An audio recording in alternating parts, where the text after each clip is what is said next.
สถานีวิทยุสาธารณะจังหวัดเชียงใหม่คลื่นพัฒนาคุณภาพชีวิต FM 92.25 เมกะเฮิรตซ์บริหารและจัดการโดยวัดป่าแดงมหาวิหารส่งกระจายเสียงจากเลขที่ 71 หมู่ที่ 14 บ้านใหม่หลังมอ ตำบลสุเทพอำเภอเมืองจังหวัดเชียงใหม่รหัสไปรษณีย์ 50200 หมายเลขโทรศัพท์ 0818815690 052000636-7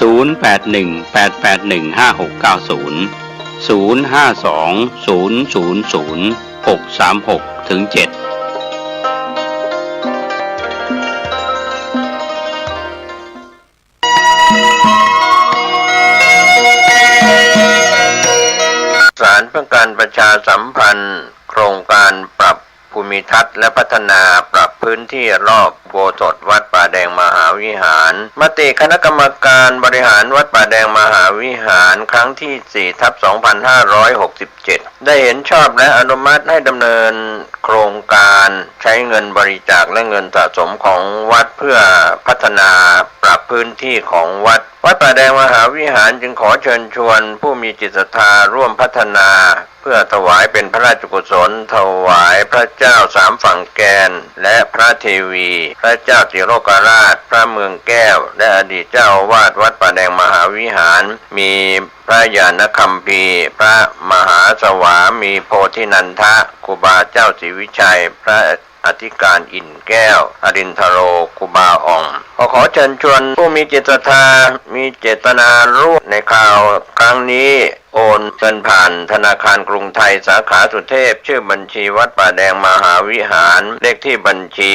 521-064-7501 สอบถามรายละเอียดเพื่อร่วมทำบุญได้ที่ 0818815690 ก็เป็นโครงการปรับภูมิทัศน์และพัฒนาปรับพื้นที่รอบอุโบสถวัดป่าแดงมหาวิหารตำบลสุเทพอำเภอเมืองเชียงใหม่จังหวัดเชียงใหม่โครงการนี้เริ่มดำเนินการท่านที่จะร่วมบุญร่วมกุศลร่วมอนุโมทนาได้บุญได้กุศลได้ความดีโดยทั่วหน้ากัน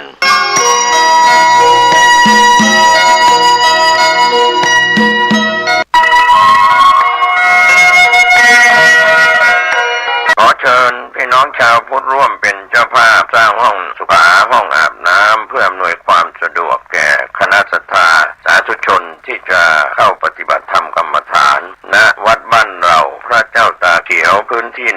126ตารางเมตรจำนวน23ห้องประกอบด้วยห้องน้ำหญิง8ห้องห้องอาบน้ำ4ห้องห้องสำหรับผู้พิการ1ห้องห้องน้ำชายแบ่งเป็นห้องสุขา5ห้องโถปัสสาวะ3โถห้องอาบน้ำ4ห้องและห้องสำหรับผู้พิการอีก1ห้องท่านผู้ใจบุญใจกุศลร่วมสร้างห้องน้ำห้องขาตารางเมตรละ 10,000 บาทหรือตามกำลังเจตนาศรัทธาติดต่อร่วมทำบุญได้ที่ธนาคารกรุงไทยสาขาป่าซางเลขที่บัญชี 79800274865 ชื่อบัญชีวัดบ้านเราหรือสอบถามรายละเอียดเพิ่มเติมได้ที่พระครูภาวนาโสภิตผู้ช่วยศาสตราจารย์ด็อกเตอร์เจ้าวาดวัดบ้านเราพระเจ้าตาเขียวตำบลบ้านเรือนอำเภอป่าซางจังหวัดลำพูนโทรศัพท์0969525159ได้ทุกวันขออนุโมทนากับเจ้าภาพทางไกลทางไกลและที่ร่วมทำบุญทั้งภาคปกติและออนไลน์ได้บุญได้กุศลได้ร่วมอนุโมทนาโดยทั่วหน้ากัน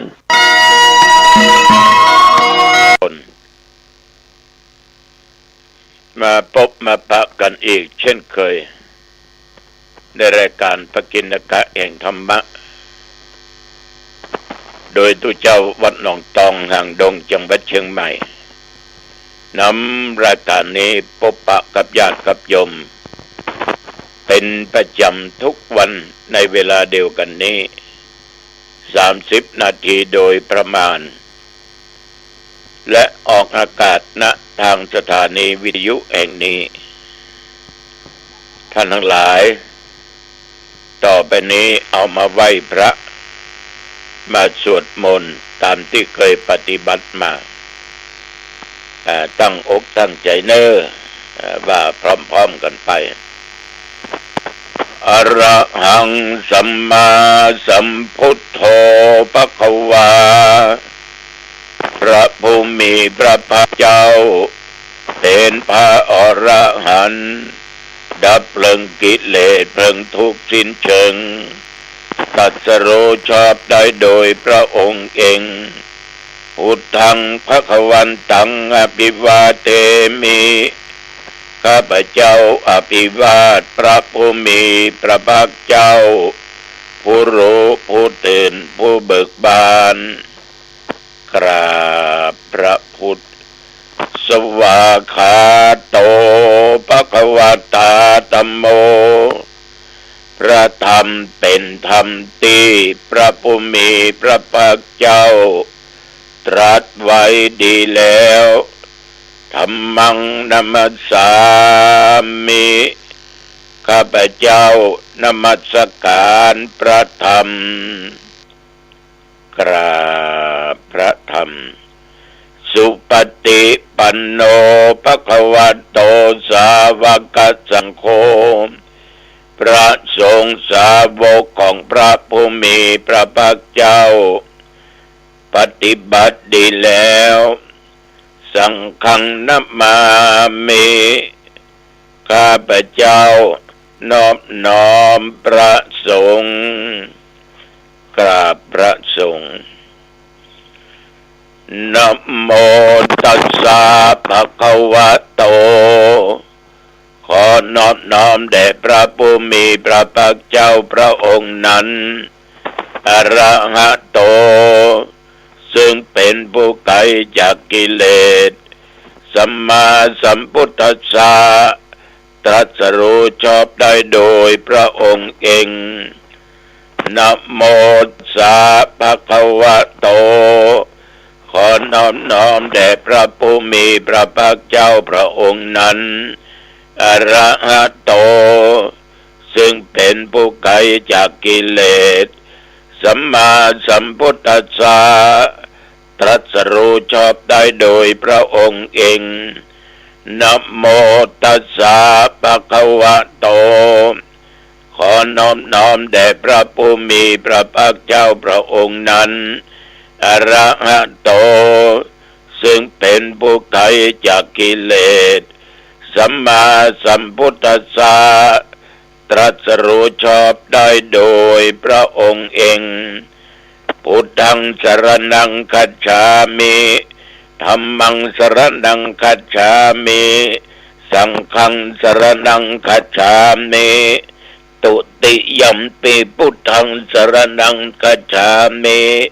ตุติยัมปิธัมมังสรณังคัจฉามิตุติยัมปิสังฆังสรณังคัจฉามิตติยัมปิพุทธังสรณังคัจฉามิตติยัมปิธัมมังสรณังคัจฉามิตติยัมปิสังฆังสรณังคัจฉามิอิติปิโสภะคะวะอะระหังสัมมาสัมพุทโธ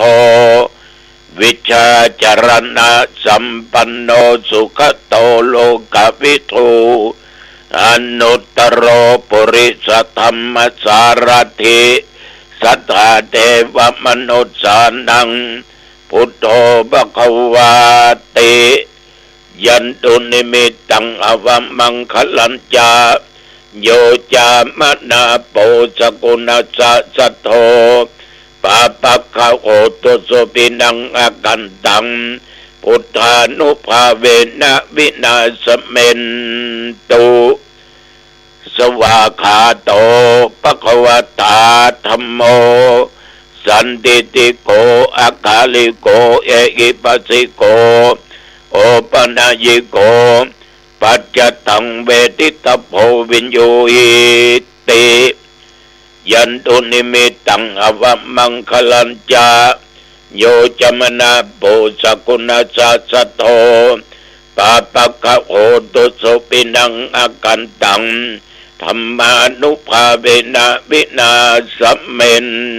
ตุสุปฏิปันโนภควโตสาวกสังโฆ อุชุปฏิปันโนภควโตสาวกสังโฆยายะปฏิปันโนภควโตสาวกสังโฆสามีจิปฏิปันโนภควโตสาวกสังโฆยัตถิธรรมจัตตาริปุริสยุคานิอัตถะปุริสปุคลาเอสะภควโตสาวกสังโฆอาหุนายโยปาหุนายโยทักขินายโยอัญชลีกรัตนิโยอนุตตรังปุญญเกตังโลกัสสาติยันตุนิมิตตังอวมังคลัญจาโยจามนาปุสกุณสัสสะโทปาปะกะโอตุสุปินังอากันตังสังฆานุภาเวนะวินาสเมนตุวิปัสสิสานามัตโตจักขุมันตัสสะสิริมาโตสิกิสปินามัตโตสัพพุทธานุกัมปิโนเวสปุสานามัตโตนะหาตกัสสะตปัสสิโนนะมัตโตกกุสันตัสสะมาราเสนปมัตติโนโกนากมนาสานามัตโตพระมนาสาบุสีมัตโตกัสสปัสสะนามัตโตวิปมุตตัสสะสัพพติอังคีรัสสะนามัตโตสักยาปุตตัสสะสิริมัตโตโยอิมังธรรมเทเสสิสัพพทุกขาปโนทนังเยจาปินิพุตตาโลเกยะถาพุตตังวิปัสสิสุงเตชนะอภิสุนามาอันตาเบตสารธาเหตังเทวมนุสานังยังนมัสสันติโคตมังวิชาจรณะสัมปันนังมาอันตังวิตสารธรรมวิชาจรณะสัมปันนังพุทธังบันทามะโคตมันติยะโตหังภคินีอริยยะชาติยะชาโตนาพิชานามิสันจิจปนังชีวิตาวโรเปตาเตนะสัจเจนะโสติเตโหตุโสติกัปสะโพชังโคสติสังคโตธรรมนังวิจโยตถาวิริยัมปิติปัสสติ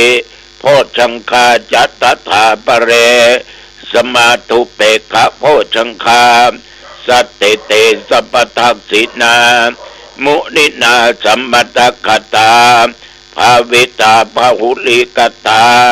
สังวัตันติอภิญญายะนิพพานายะจะโพธิยาเอเตนะสัจจวัชเชนะโสทิเตโอตุสัพพทาเอกัสมิงสมัยเยนะโทโมคลานันจักกัสสปังคิลเนตุกิเตติสวาโพชังเคสตะเตสญิเตจตังอภินันติตวาโรคามุจิงสุตังคะเนเอเตนะสัจจวัชเชนะโสติเตโอตุสัพพทาเอกทาธรรมราชาปิเกลัญเยนะปิปิริโต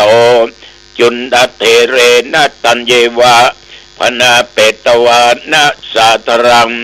สัมโมติตวาจะอาภาธาอัมหาบุธาสิธานาโสเอเตนะสัจจวัชเชนะโสติเตโอตุสัพพทาปะอินาเตจะอาภาธาตินนัมปิมะเยสินังมัคคะหัตตะกิเลสาวะปัตตานุปติธรรมตังเอเตนะสัจจวัชเชนะโสติเตโอตุสัพพทาภวตุสัพพมังคลังรักขันตุสัพพเทวตาสัพพพุทธานุภาเวนะสัทธาโสทิภวันตุเตภวตุสัพพมังคลังรักขันตุสัพพเทวตา สัพพธรรมานุภาเวนะสัทธาโสธีภวันตุเตภวตุสัพพมังคลังรักขันตุสัพพเทวตาสัพพสังฆานุภาเวนะสัทธาโสธีภวันตุเตโดยบทพุทธานุภาพธรรมานุภาพสังฆานุภาพบทสาธยายมนต์อันศักดิ์สิทธิ์โดยจิตอันตั้งมั่นอัตมภาพพระครูอาทรวิสุทธิคุณขอถวายพระพรชัยมงคลแด่สมเด็จพระเจ้าลูกเธอเจ้าฟ้าพัชรกิติยาภาขอให้พระองค์จงทรงหายจากอาการพระประชวรมีพระสุขภาพพลามัยอันแข็งแรงดุจดั้งเดิมขอพระองค์จงมีพระชนมายุยิ่งยืนนานได้120 พระพรรษายิ่งขึ้นไปขอถวายพระพรกรมอุตุได้ประกาศบอกตักเตือนระวังพี่น้องทั้งหลายทั่วประเทศทุกจังหวัดทุกอำเภอทุกหมู่บ้านพายุโซนร้อนและฤดูฝนเข้ามาแล้วกรมอุตุตักเตือนว่าระมัดระวังเกิดฝนเกิดลมมาลูกเห็บตกมาถ้ามันนักหนาป้านก็พอดีแต่ถ้ามันเกินขนาดอันตรายเกิดขึ้นฉะนั้นพี่น้องที่อยู่ตามริมแม่น้ำลำคลองก็ตามระมัดระวังการเดินทางไปเหนือใต้ตกออกต้องระวังดินมันจะสไลด์ลงมาถ้าไปหินผ่าก้อนบะเละบะเล่น ต้นไม้ต้นอย่างจะก้นเพราะว่ามันน้ำมันซึมเข้าไปฉะนั้นญาติโยมมีสติดีที่สุดไปเหนือใต้ต้องออกอยู่บ้านอยู่จองต้องระวังกันนับตั้งแต่เมื่อตะวันวามาจนถึงปัจจุบันบัดเดี๋ยวนี้24 ชั่วโมงวันคืนล่วงไปเราทำอะไรไว้บ้างโยมพิจารณาดูดีๆเนอะ24 ชั่วโมงผ่านไปนั้นทำดีนักเท่าใดทำบาปทำชั่วนักเท่าใดถ้าดีนักก็บาปก็ชั่วกูนี่ก็ดีเหมือนกันเฮ้ย ถ้าเสมอตัวบาปก็บอกดีก็บอกกูจะแก้อย่างใดเนี่ยฮะจะต้องเอาดีนักกว่าชั่วคิดดูแล้วบวกลบคูณหารเอาบาปนักความชั่วนักเหลือบุญเหลือความดีมาไวแล้วเนี่ยกูใกล้มรหกปทุคณะแล้วเนี่ย พิจารณาดูดีๆนะโยมนะพิจารณาดูดีๆแต่วันนี้กลางวันอากาศก็อบอ้าวเหมือนกันร้อนเหมือนกัน39 องศาแต่ปัจจุบันเมื่อเดี๋ยวนี้นั่งอยู่ในห้องนี่นะอยู่บนเตียงเนี่ยเอาหลังตึกกึ่งกับหมอนสี่เหลี่ยมเนี่ยนะนั่งอยู่เนี่ยจัดรายการปกิณกะธรรมะมีอยู่19 องศาประเดี๋ยวนี้นะ19 องศาญาติโยมท่านผู้ฟังทั้งหลายแต่ว่านี่ฝนตกเนอะฝนตกเอาเริ่มตกตั้งแต่ตอนเย็นนะตั้งแต่เวลาประมาณบ่าย 2 โมงนี่ลงบะน้องตองก็ตกใต้เหนือตกออกที่ใกล้ๆกันก็ตกโอ้ยตกเลยมาจนถึงพอค่ำพอมืดมาตอน5 โมงเย็นกว่านี่ลงนักขึ้นมาที่น้องตองเบาไปแถมแต่ว่านี่ญาติโยมฝนตกตลอดจนทั้งคืนฝนตกไปเทศที่วัดเจ็ดรินนะก็ห้ำฝนไปสุดทางตอนมาที่วัดเจ็ดรินไม่มีฝนแต่ว่าเลยประตูหายาล่องมาได้สกกำพัดลงบะ ตลาดต่อต้นลอดถึงวัดหนองตองญาติโยมพ่อแม่พี่น้องห้ามฟ้าห้ามฝนมันห้ามมาได้ขนาดคนน่ะเนาะมีจิตใจแต่อู้ไปก็ได้ยินเสียงแต่จะไปเนี้ยนะมันบดีนะมันยังเนี้ยอยู่จะไปทำนะบดีทำอยู่จะไปเล่นนะการพนันยังเอาอยู่ ใหญ่พอใหญ่แล้วนะ ยังมาเล่นการพนันอยู่เนาะโยมเนาะฉะนั้นญาติโยมท่านผู้ฟังทั้งหลายห้ามฟ้าห้ามฝนห้ามภัยธรรมชาติห้ามไม่ได้แก่เจ็บตายห้ามไม่ได้ฉะนั้นท่านทั้งหลายมันก็ต้องอยู่ที่ตัวภัยตัวมันนะนี่ตัวเจ้าก็ฝากไว้กับญาติกับโยมแต่เนอะแต่ว่านี่กินก็ง่ายแล้วแบบไปไหนรู้เหรอว่านี่นะอยู่วัดอ่านหนังสือพ่องนั่งบันทึกเสียงธรรมะพ่องเทศธรรมพ่องจนมาถึงเวลา11 โมงป่ายก็ฉันเพล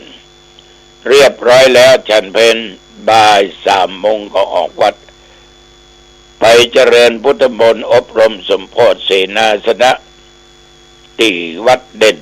ตำบลหนองตองเนี่ยเพิ่นจะปล่อยหลวงวันที่17-18ก็เลยนิมนต์ตุเจ้าไปมีธรรมาภาพมีหลวงปู่ครูบาเจ้าดวงดีมีรองถึง2 เจ้าวาดทุกวัดในตำบลหนองตองและใกล้เคียงท่านทั้งหลายงานฉลองปล่อยหลวงต่างๆก็รู้สึกว่าจังไปแล้วเนาะเหลือไปสักกี่วันละปีนี้หัววัดต่างๆมาถึงหนองตองเป็น70 ป่าย อาตมาภาพไม่ปฏิเสธใครมานิมนต์ไปทั้งนั้นบอกบุญลุ่มจะบอกให้เพิ่นมาบอกบุญเอาก็ทำไปแต่ทำตามกำลังตามเจตนาตามกำลังที่ทำได้ทำอย่าทำเกินตัวอันนี้ก็ผู้ญาติโยมฟังจากนั้นมาปิกกลับมาถึงวัดอาบน้ำอาบผ้าห่มผ้าเรียบร้อยแล้วก็ออกวัดไปเทศน์ที่วัดเจ็ดลินในงานศพของพระมหาวิษณุจารุธรรมโมท่านทั้งหลายระหว่างเดินทางแล้วก็ฝนตกพ่องรถติดขัดพ่องเพราะรถมันนักนอกการคมนาคมถนน2 เลนก็ติด4 เลนก็เหี่ยว6 เลนก็ยังติดกันอยู่ระบายไปเส้นนั้นเส้นนี้ก็ยังติดอยู่เพราะคนเฮาเนี่ยยวดยานพาหนะปัจจุบันเป็นปัจจัยสำคัญไปได้ไหนนะมีรถยนต์นี่กับอาตมาภาพเล่าให้ฟังอย่างน้อยก็ได้เมื่อขาหักไปเทศนาธรรมที่ต้องฝ่ายสมตองทุ่งเซี่ยวมาถึงกงสมหานรถจน ขาหักแล้วก็กำเก้านะกำน้องเอี้ยงแล้วนะเพราะเมื่ออายุ9 ขวบ9 ปียิงน้องเอี้ยงอายุ59กำนกเอี้ยงมันต่อยกันนำจนได้คนนี่มาโจรอายุ37เกิดที่กำแพงเพชรปิ๊กมาอยู่เชียงใหม่อยู่ ปิ๊กมาอยู่เชียงใหม่จะมาซ้ายกันหรือได้อยู่ได้50 ปีแล้วนะโยมนะเอา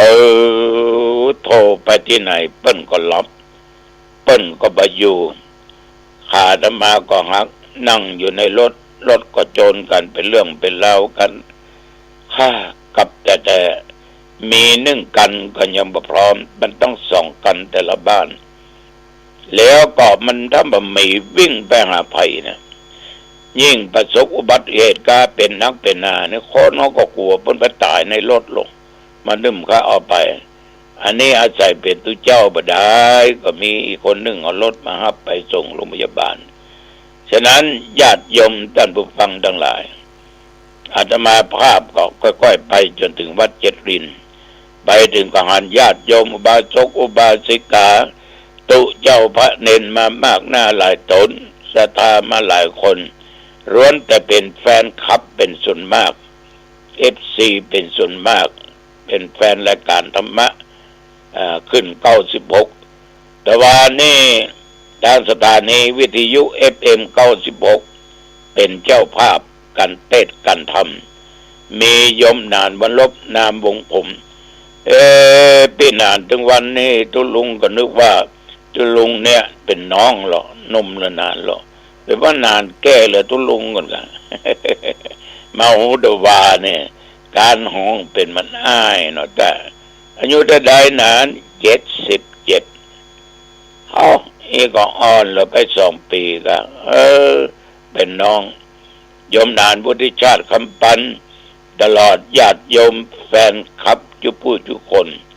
และสาธุเจ้านักจัดรายการไปร่วมกันทำบุญเพื่อตานไปหาท่านมหาวิษณุจารุธรรมนต์ตัวเจ้าตัวนี้เก่งญาติโยมสวดปาติโมกข์ก็เก่งทำบัดเจ้าทำบัดเย็นเรียกว่าสวดเก่ง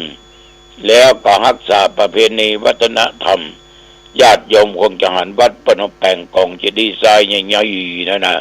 พอเอาสูงหลายเม็ด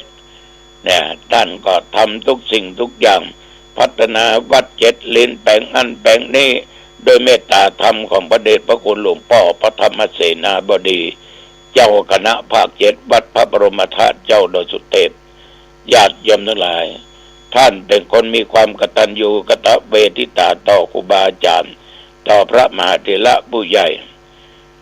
ท่านมหาองค์นี้อายุได้54 ปีเป็นจากไปเมื่อวันที่2 เวลา 10 โมงกว่าท่านทั้งหลายเป็นจะปิดศพกันวันที่18เนี่ยวันที่18จะปิดศพวันหือเนี่ยคำว่าปิดศพก็ถึงปิดละปิดไปเรียบร้อยแล้วฝาล่องปิดละแต่ว่าเป็นจะหยุดในการกระทำบุญชั่วครั้งชั่วคราวกรรมการเป็นอาจจะเปิด7 วันเตื้องทำบุญหรือว่า50 วันเตื้อ100 วันเตื้อจนถึงวันเผาบ่นะฉะนั้นศรัทธาสาธุชนก็เสียดาย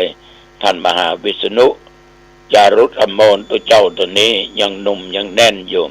แต่ก็ยังว่าเนาะความตายมันบ่เว้นอันนี้ตัวเจ้าเว้นมันเว้นหรอก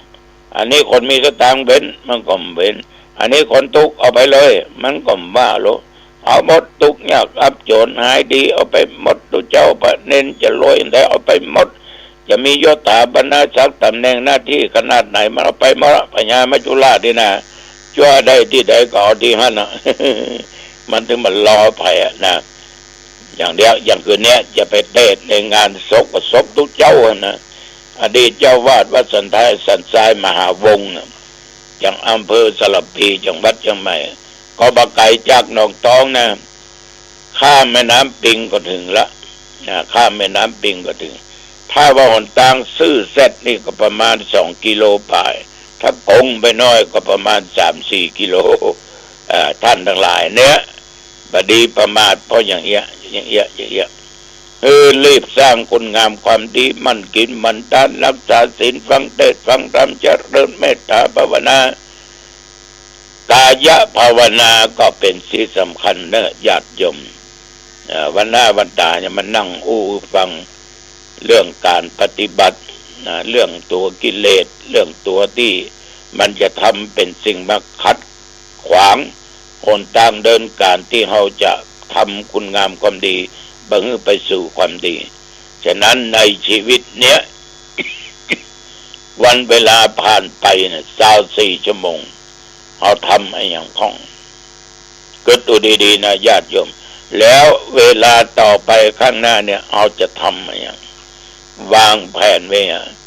ถ้ากายวาจาใจทำความชั่วมาละโยมจะละก็ถ้าบัลละก็ตามใจนะเอาก้อยละมันละยากก็ก้อยละ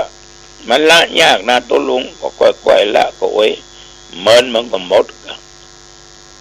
หม้อเป็นสนิมเป็นขี้เมี่ยงเป็นอย่างมันยังมีสิ่งที่มาคัดมันมันสดใสสะอาดได้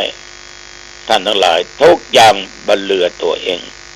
บักเกินความสามารถของตัวเองเอาอย่างนี้ดีกว่าเนี่ยฝึกจิตฝึกใจให้ปล่งวางปล่อยวางและพยายามละอุปทานความยึดมั่นถือมั่นทำให้ใจจิตใจปล่อยวางปล่งวางโดยละอุปทานความยึดมั่นถือมั่นตัวกูข ของกูต้องได้กูต้องไปกูต้องเอากูต้องชนะละตัวกูได้ขอในตัวเก่าสุมาเด้อตั้งแต่องค์เท้าตึงหัวบนเนาะร้องว่าก็ตัวกูมีที่ไหนโยมทั้งหลายปล่อยวางปล่งวางจิตใจเขาจะสงบเยือกเย็นใครจะด่าใครจะว่าอย่างนี้ก็ช่างมันใครจะทำอะไรก็ช่างมันปัจจัยบางคิดน่าคิดแต่ให้ปล่อยวางปล่งวางในบางสิ่งบางอย่างเพราะอ้อมปล่อยปล่งเนี่ยมันจะตุกเอา